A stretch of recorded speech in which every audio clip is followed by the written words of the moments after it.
سلیمان علیہ السلام کون تھے؟ آپ نے فرمایا اللہ کے سچے پیغمبر تھے، رب العالمین نے ساری دنیا کی بادشاہی بھی ان کو عطا فرمائی تھی۔ تفصیل ہے لمبی، خلاصہ۔ اچھا آپ ان کو اللہ کا پیغمبر مانتے ہیں؟ جی ہاں۔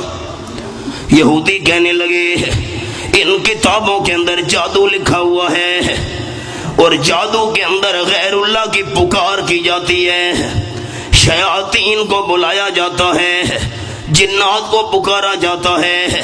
یہ کتابیں حضرت سلیمان علیہ السلام کی ہیں، اور حضرت سلیمان علیہ السلام معاذ اللہ جادوگر تھے۔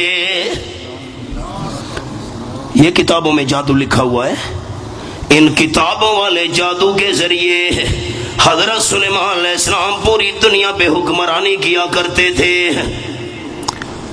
یہ کیا کہہ رہے ہو؟ جی جی یہ کتابیں سلیمان علیہ السلام کی۔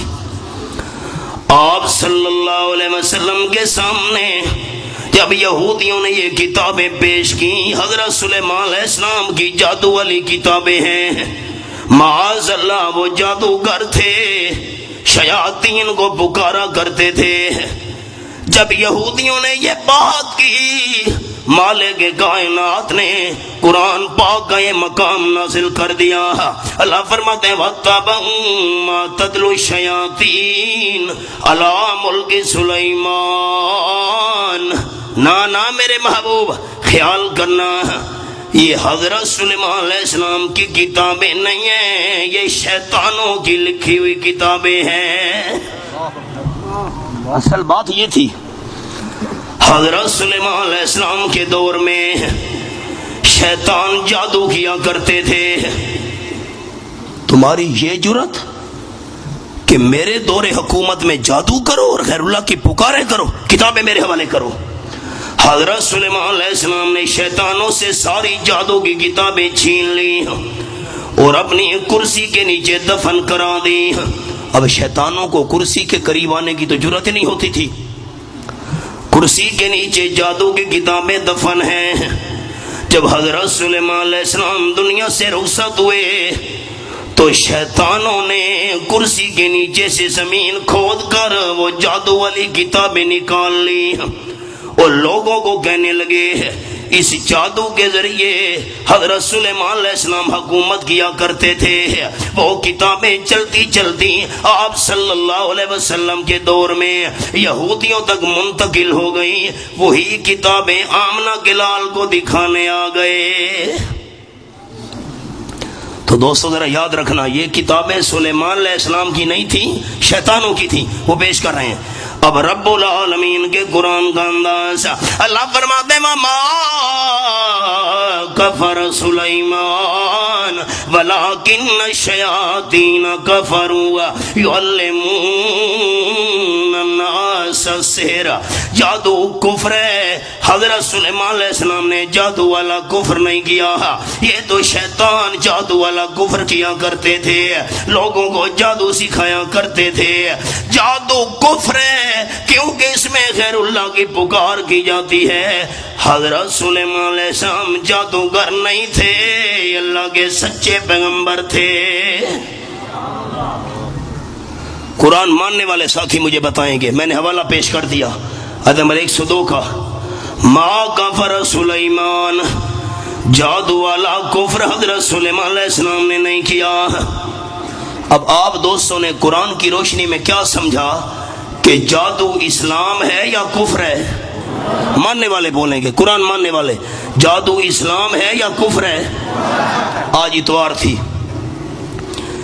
پاکستان میں اخبارات چھپتی ہیں، 7 میگزین آئے ہوئے اتوار کو، یہ بنگالی بابا جادو والا، یہ بادشاہ افریقہ کے جنگلوں میں اس نے چلے کاٹے ہیں، کالے علم کی کاٹ پلٹ کا ماہر ہے۔ اخبار پڑھنے والے میرے دوست، ہوتا ہے کہ نہیں ہوتا؟ یہی تو کفر ہے۔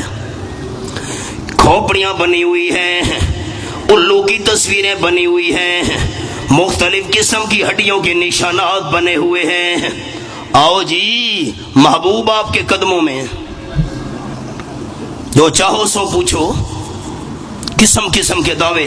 یاد رکھیے گا جادو کفر ہے.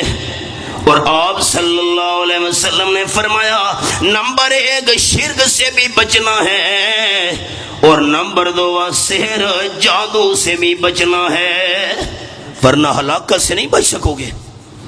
نمبر 3 آپ صلی اللہ علیہ وسلم فرماتے ہیں قتل النفس التی حرم اللہ الا بالحق. ہائے ہائے ماحول دیکھیے کیا ہمارا ماحول بن گیا. ناحق قتل کرنے سے بھی بچنا. آپ صلی اللہ علیہ وسلم کے 2 فرمان پیش کرتا ہوں. رحمت عالم صلی اللہ علیہ وسلم فرماتے ہیں والذی نفسی بیدہ لقتل مومن اعظم عند اللہ من زوال الدنیا. اللہ اللہ مجھے قسم ہے اس رب العالمین کی جس کے قبضے میں میری جان ہے، ایک مومن مسلمان کو قتل کرنا یہ ساری دنیا کو تباہ کرنے سے بھی زیادہ گناہ ہے.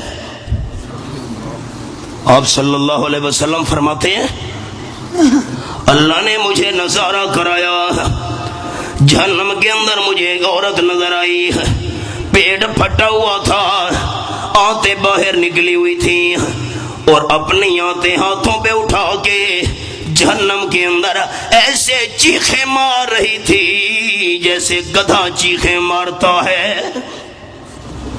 چاروں طرف سے جہنم کی آگ. یہ ذرا حوالہ دھیان سے سنیے گا احباب. یہ میرے سامنے آخری پارہ اور سورت کا نام سورت الہمزہ. اللہ فرماتے ہیں نار اللہ الموقدۃ التی تطلع علی الافئدہ. یہ حوالہ میں نے کھولا ہوا ہے آیت نمبر 6 اور 7. دنیا کی آگ جسم کو جلا دیتی ہے، بندہ مر جاتا ہے، دل تک تو اثر نہیں کر سکتی ہے، لیکن جہنم کی آگ پہلے دل کو جلائے گی، بندہ مر بھی نہیں سکے گا. ایک بات پوچھتا ہوں، دوست محبت سے مجھے جواب دیں گے، اللہ کر سکتا ہے کہ نہیں کر سکتا؟ اللہ چاروں طرف سے جہنم کی آگ ہے. آپ صلی اللہ علیہ وسلم نے فرمایا جبرائیل یہ کون عورت ہے؟ جبریل امین نے عرض کی حبیب کبریا صلی اللہ علیہ وسلم یہ وہ ظالم عورت ہے جس نے بلی پالی ہوئی تھی. ایک دن بلی نے کسی چیز میں منہ ڈال دیا، بے زبان جو ہوئی، عورت کو غصہ آیا، بلی کو رسی کے ساتھ باندھ دیا. اب بلی بھوکی ہوئی، بھوک کی وجہ سے رونے لگ گئی. اس نے بلی کو چھوڑا نہیں کہ کچھ کھا پی لیتی ہے. جب بلی روئی بھوک اور پیاس کی وجہ سے، عورت کو غصہ آیا، لوہے کی سلاخ اٹھائی، بلی کو ماری، بلی کے پیٹ پہ لگی، بلی کا پیٹ پھٹ گیا، بلی کی آنتیں باہر نکل آئی، چیخیں مار مار تڑپ تڑپ گئے، بلی مر گئی. اللہ کے محبوب صلی اللہ علیہ وسلم یہ بے زبان بلی کو قتل کرنے والی جہنم میں چیخیں مار رہی ہے. 70 سال گزر چکے ہیں، ابھی تک بلی کے قتل کا حساب پورا نہیں ہوا. ہمارے ماحول میں دیکھیے کیا ہو رہا ہے. میں سریکی کا جملہ آپ کی اجازت سے سنانے لگا ہوں. دوستو میں آپ کا چھوٹا بھائی اور ہمدرد ہوں. زیر نیچے ہوتی ہے، زبر اوپر ہوتی ہے. سریکی کے شاعر نے کہا تھی ون زیر تے زبر نہ بن، زیر بن زیر تھی ون زیر تے زبر نہ بن، متا خالق پیش چا پاوی، اودی کہیں مخلوق تے ظلم نہ کر، متا کر خدا داوی. دھن دولت رب کھس کے تیری، متا در در تے پنواوی، اودے قہر غضب تو ڈر ون خاکی، شالا رب رحمت فرماوی. ہمارے ماحول میں انسانوں کو قتل کیا جا رہا ہے. اللہ آپ صلی اللہ علیہ وسلم نے فرمایا شرک سے بچنا ایک 7 چیزیں. جادو سے بچنا 2، اور نمبر 3 حق قتل سے بھی بچنا۔ ایک اور قرآن کا انداز سناؤں، یہ میرے سامنے رب العالمین کی لا ریب کتاب، اللہ تیرے سمجھانے کے انداز پہ قربان جاؤں۔ رب العالمین فرماتے ہیں وَمَن يَقْتُلْ مُؤْمِنًا مُتَعَمِّدًا فَجَزَاؤُهُ